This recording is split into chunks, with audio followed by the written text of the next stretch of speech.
এখন ভাইরাল হওয়ার পর সিনেমা করতে গিয়েছে। আমার সিনেমা করতে যাওয়া লাগে না, সিনেমা আমার কাছে আসে, বাট আমি করি না। তো ওখানে আমি দেখেছি অনেকে কমেন্ট করছে যে ভাইরাল হওয়ার পর এখন এফডিসি এসেছে নায়িকা হতে। আমার বাবা অনেক আগে থেকে এফডিসির সাথে জড়িত, আমি ছোট থেকে এফডিসি যাই। বাবা যদি আমাকে এত কিছু করাতে পারে, আমি যদি সিনেমা করতে চাই তাহলে নিশ্চয়ই সেটাও করাতো। তো আমার কোনো ইচ্ছা নেই। আপনারা একটা মানুষকে কিছু বলার আগে তাদের ব্যাকগ্রাউন্ডটা আগে জানবেন, তারপর মানুষকে দুইটা কথা বলবেন। যে এখন ভাইরাল হওয়ার পর সিনেমা করতে গিয়েছে, আমার সিনেমা করতে যাওয়া লাগে না, সিনেমা আমার কাছে আসে, বাট আমি করি না, আমি করবো না। এটা নিয়ে আসলে বাবা সব বলেছে, আমি তেমন কিছু বলবো না। বাবা যদি কথার কথা যদি 10টা ভোট পেয়ে থাকে, সেটা বাবাকে মানুষ ভালোবাসে দেখে পেয়েছে।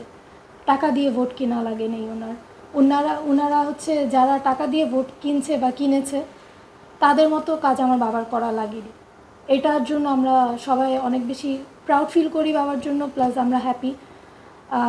যারা এইসব নোংরামি কাজ করেছে সেখানে আমার বাবা আসলে হারেনি, হেরেছে তারা।